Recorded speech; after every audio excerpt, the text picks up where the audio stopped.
بسم اللہ الرحمن الرحیم اللہم صل علی سیدنا و مولانا محمد وعلی آل سیدنا و مولانا محمد وبارک وسلم اللہم افتح علینا حکمتک وانشر علینا رحمتک یا ذا الجلال والاکرام صلی اللہ تعالی علیہ وسلم۔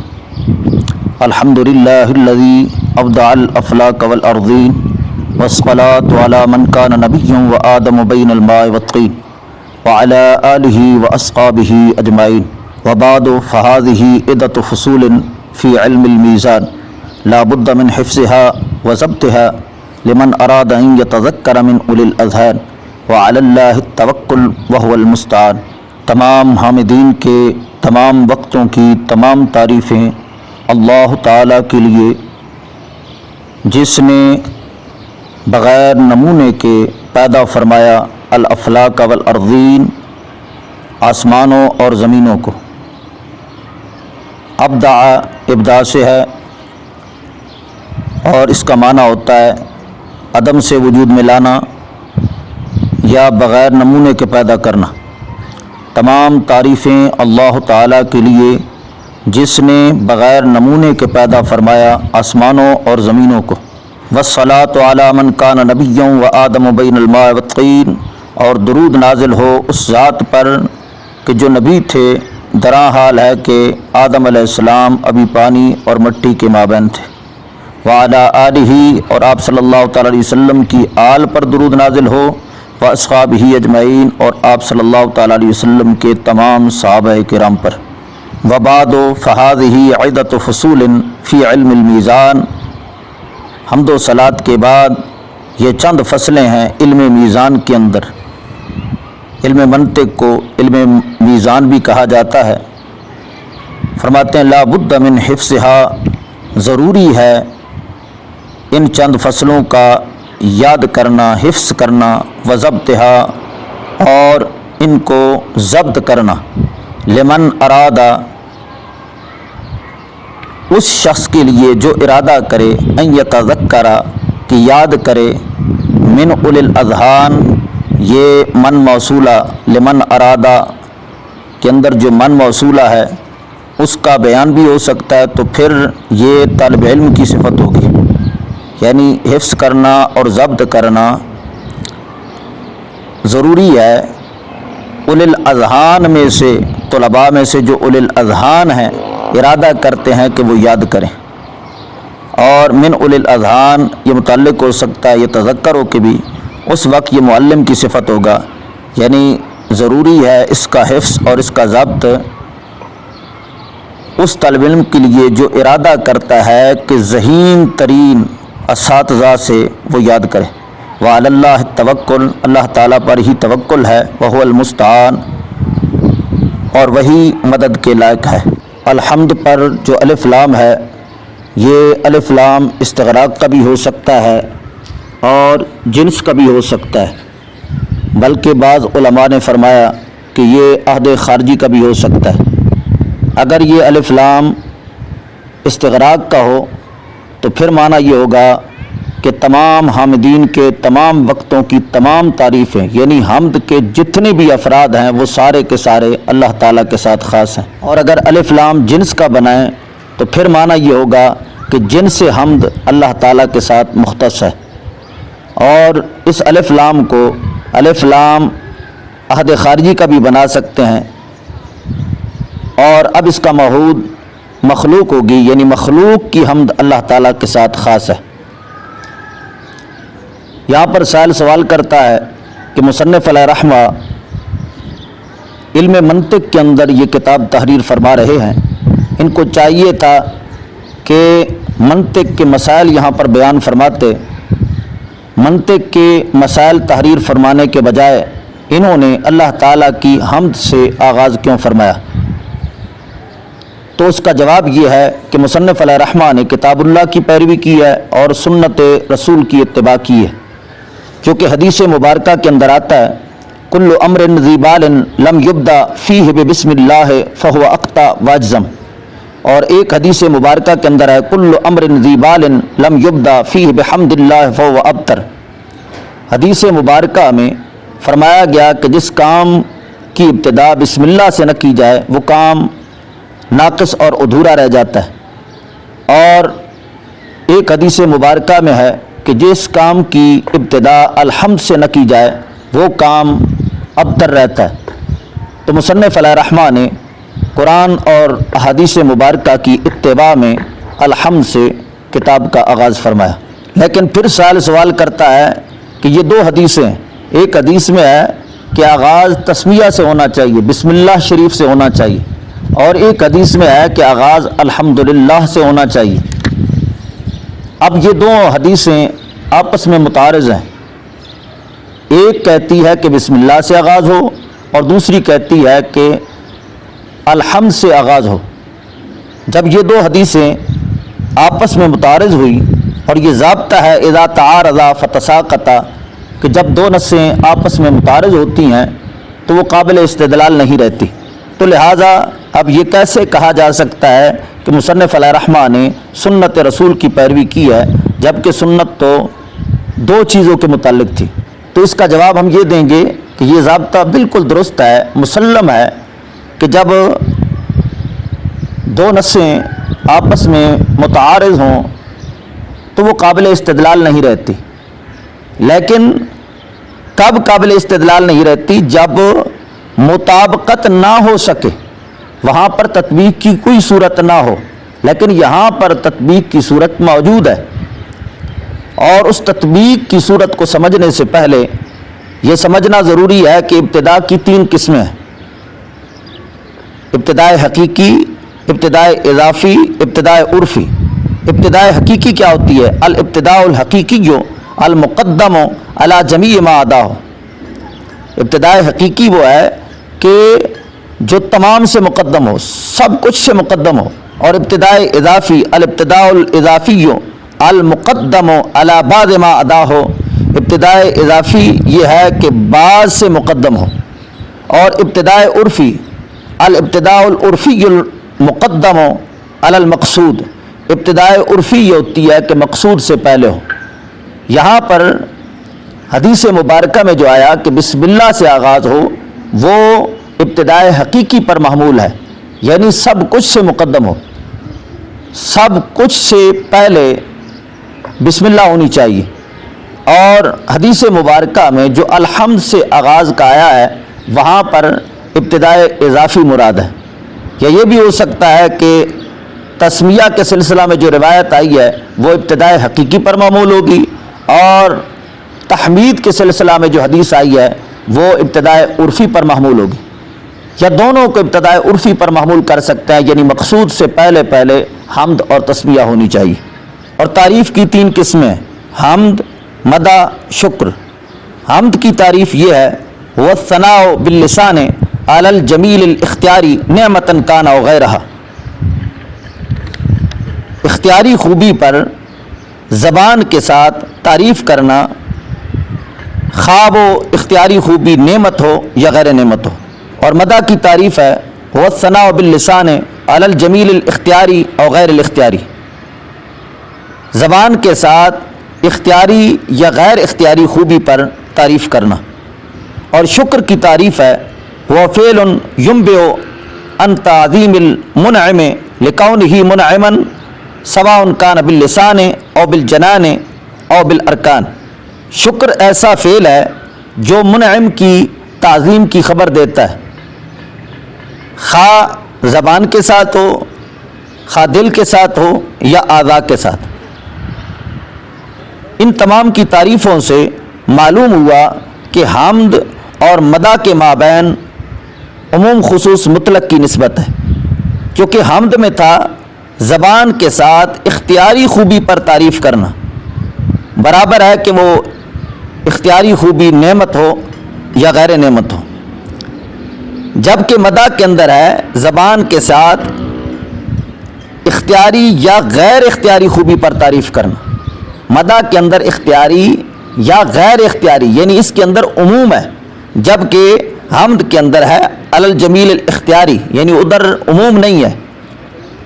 تو لہذا حمد خاص اور مدح عام ہوئی۔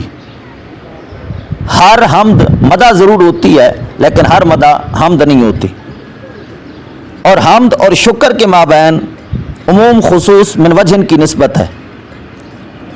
ان دونوں کے مابین ایک مادہ اجتماعی اور دو مادے افتراقی ہیں۔ ایک مادہ اجتماعی ہے زبان کے ساتھ تعریف کرنا، وہ شکر کے اندر بھی ہے اور حمد کے اندر بھی ہے، لیکن ایک افتراقی مادہ جو حمد کا ہے، نعمتن کانا وغیرہ، یہ حمد کا افتراقی مادہ ہے، نعمت ہو یا غیر نعمت ہو، جبکہ یہ مادہ شکر کے اندر نہیں پایا جاتا۔ اور ایک مادہ شکر کا افتراقی ہے، وہ کیا؟ باللسان اور بالجنان اور بالارکان، جبکہ حمد کے اندر ہے باللسان، تو لہذا یہ مادہ شکر کا افتراقی ہے، تو لہذا ان دونوں کے مابین عموم خصوص من وجہ کی نسبت ہے۔ تو فرمایا تمام تعریفیں اللہ تعالیٰ کے لیے جس نے بغیر نمونے کے پیدا فرمایا آسمانوں اور زمینوں کو۔ لفظ اللہ کے سلسلہ میں علماء کا اختلاف ہے کہ یہ علم ہے یا غیر علم ہے، جامد ہے یا مشتق ہے، اور کلی ہے یا جزئی۔ علامہ بیضاوی رحمہ اللہ فرماتے ہیں کہ لفظ اللہ وضع کے اعتبار سے یہ کلی ہے، لیکن فرد واحد میں منحصر ہے، جس طرح کہ خاتم الانبیاء یا سید الانبیاء یہ کلی ہیں لیکن فرد واحد میں منحصر ہیں۔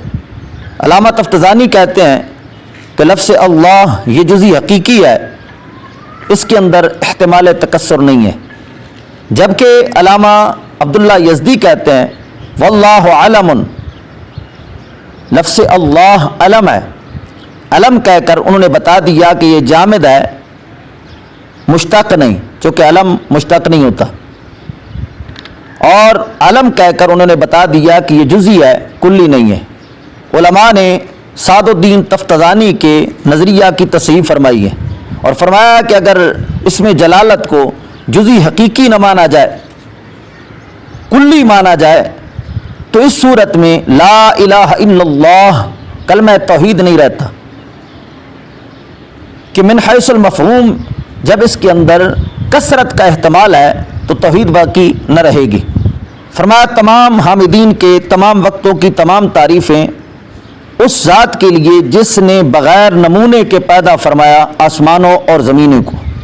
یہاں پر خلق الافلاک والارضین نہیں فرمایا، ابدع الافلاک والارضین فرمایا، کہ ابداع کا معنی ہوتا ہے بغیر نمونے کے پیدا کرنا، جبکہ یہ معنی خلقہ سے حاصل نہیں ہوتا۔ اور یہاں پر ابدع السماء والارض نہیں فرمایا، ابدع الافلاک والارضین فرمایا۔ اس کی وجہ یہ ہے کہ الافلاک اور الارضین کے دونوں کے ساتھ ساتھ حرف ہیں۔ مصنف علیہ رحمہ نے یہ الفاظ لا کر بتایا کہ آسمان اور زمین دونوں کی تعداد 7 ہے، اور پھر السماء کا لفظ اس وجہ سے بھی نہیں لایا کہ یہ چونکہ کتاب منطق کے اندر لکھی جا رہی تھی اور متقدمین مناطقہ کا نظریہ ہے کہ آسمان گھومتا ہے، تو چونکہ الافلاک یہ فلک سے ہے اور اس کا معنی ہوتا ہے گھومنا، تو مصنف علیہ رحمہ نے براءت استحلال سے کام لیتے ہوئے اس کی جانب اشارہ کر دیا کہ یہ کتاب منطق کے اندر لکھی جا رہی ہے۔ عام طور پہ کتابوں کے اندر دیکھا گیا ہے کہ جب کتاب کا آغاز کیا جاتا ہے تو خطبہ کتاب کے اندر جو حمد کے الفاظ بجا لائے جاتے ہیں، وہاں پر اس طرح حمد ہوتی ہے کہ تمام تعریف اللہ تعالیٰ کے لیے جس نے ہمیں ہدایت دی، جس نے اپنے رسولوں کو مبعوث کیا، یعنی روحانی معاملات کے سلسلہ میں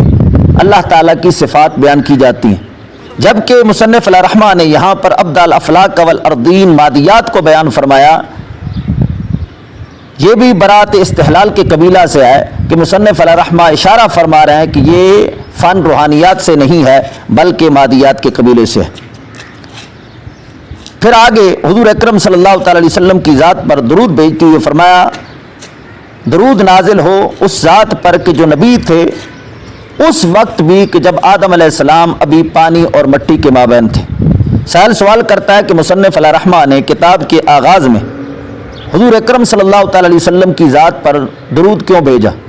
تو اس کا جواب یہ ہے کہ مصنف علیہ رحمہ نے حضور اکرم صلی اللہ تعالی علیہ وسلم کا شکریہ ادا کرتے ہوئے کتاب کا آغاز درود شریف سے کیا، کیونکہ مصنف علیہ رحمہ کا نظریہ ہے کہ مجھے جو کچھ بھی ملا ہے یہ حضور اکرم صلی اللہ تعالی علیہ وسلم کے در دولت سے ملا ہے، اور کتاب کا آغاز درود شریف سے اس وجہ سے بھی کیا کہ حدیث مبارکہ میں آتا ہے کہ جس دعا کے شروع میں اور آخر میں درود نہ ہو وہ دعا آسمان اور زمین کے مابین معلق رہتی ہے۔ تو مصنف علیہ رحمہ نے کتاب کے شروع میں درود شریف کا نذرانہ پیش کیا تاکہ میری کتاب کہیں رائگاں نہ ہو جائے، اور درجہ قبولیت پانے کے لیے اس کی یہی صورت ہے کہ حضور اکرم صلی اللہ تعالی علیہ وسلم کی ذات پر درود بھیجا جائے۔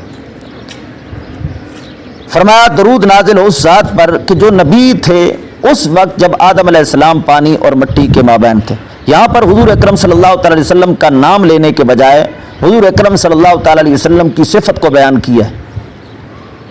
یہ کمال ادب ہے، کیونکہ ادب سے یہ ہے کہ بڑی شخصیات کا نام نہ لیا جائے۔ ہمارے فقہاء نے فرمایا کہ بغیر ضرورت کے والد کا نام اولاد کو نہ لینا چاہیے، اور بغیر ضرورت کے شاگرد اپنے استاد کا نام نہ لے۔ اور اسی طرح ہمارے فقہاء کرام نے فرمایا کہ حضور اکرم صلی اللہ تعالی علیہ وسلم کی نعت بھی حتی الامکان صفات کے ساتھ ہونی چاہیے۔ فرمایا درود نازل ہو اس ذات پر کہ جو نبی تھے جب آدم علیہ السلام ابھی پانی اور مٹی کے مابین تھے۔ وآدم بین الماء والطین، یہ حدیث مبارکہ کا معنی ہے۔ حدیث مبارکہ کے اندر یہ الفاظ نہیں ہیں، اس معنی کے الفاظ ملتے ہیں احادیث مبارکہ کے اندر۔ وعلی آلہ، اور آپ صلی اللہ تعالی علیہ وسلم کی آل پر درود نازل ہو۔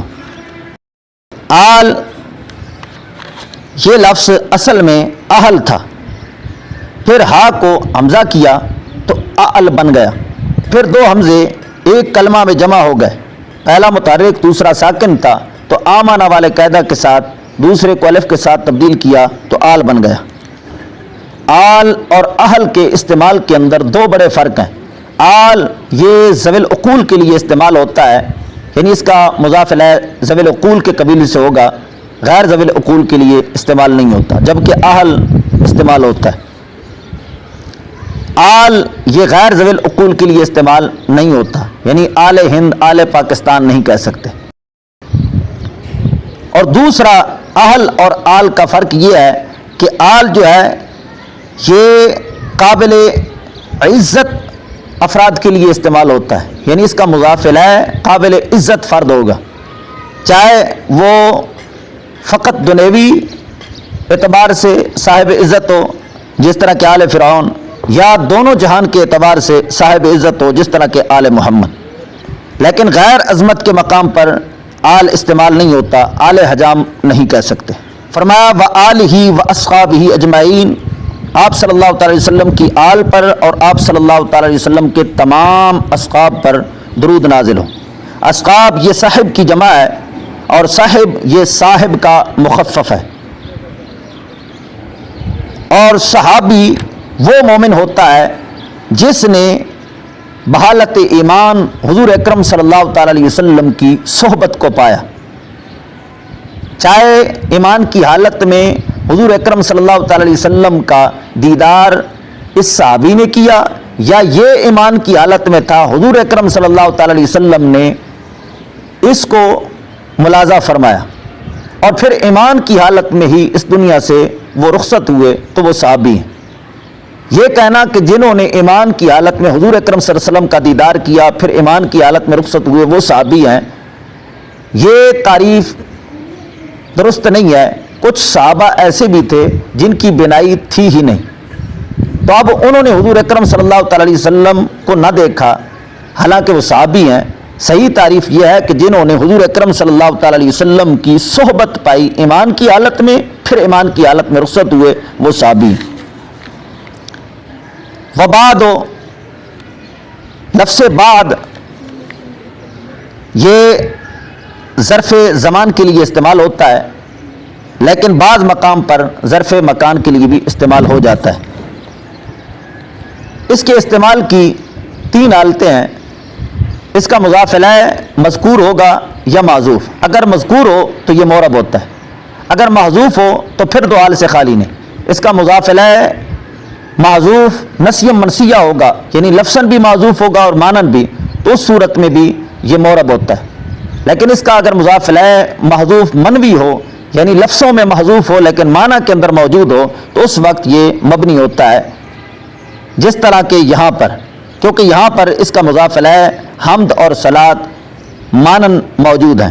تقدیری عبارت یہ ہے بعد الحمد والصلاۃ. فرمایا فہذہ عدۃ فصول فی علم المیزان، یہ چند فصلیں ہیں علم میزان کے اندر، علم منطق کے اندر. یہ طلباء کو دلاسا دیتے ہوئے مصنف علیہ رحمہ نے فرمایا کہ یہ چند فصلیں ہیں، چونکہ عام طور پر طلباء کو ڈرایا جاتا ہے کہ یہ انتہائی مشکل فن ہے، یہ پڑھا ہی نہیں جا سکتا. تو مصنف علیہ رحمہ نے دلاسا دیتے ہوئے فرمایا کہ یہ چند فصلیں ہیں، گھبرانے کی ضرورت نہیں، چند لمحوں کے اندر یہ وقت گزر جائے گا. فرمایا لا بد من حفظها و ضبطها، ضروری ہے اس کا حفظ بھی اور ضبط بھی. حفظ اور ضبط کے مابین فرق یہ ہے، حفظ کہتے ہیں یاد کرنے کو، پھر بھول جائے پھر یاد کرنا، پھر بھول جائے پھر یاد کرنا، اور ضبط کہتے ہیں اس طرح یاد کرنا کہ دوبارہ بھولنے نہ پائے. فرمایا ضروری ہے اس کا حفظ بھی اور ضبط بھی. لمن ارادہ، اس شخص کے لیے کہ جو ارادہ کرے. میں نے ترجمہ کے اندر عرض کیا کہ من اولی الاذہان جو ہے یہ من موصولہ، من ارادہ کے اندر جو من موصولہ ہے اس کا بھی بیان ہو سکتا ہے، اور من اولی الاذہان یہ یتذکرہ کے متعلق بھی ہو سکتا ہے. اگر من موصولہ کا بیان ہو تو پھر یہ متعلم کی صفت ہوگا، اور اگر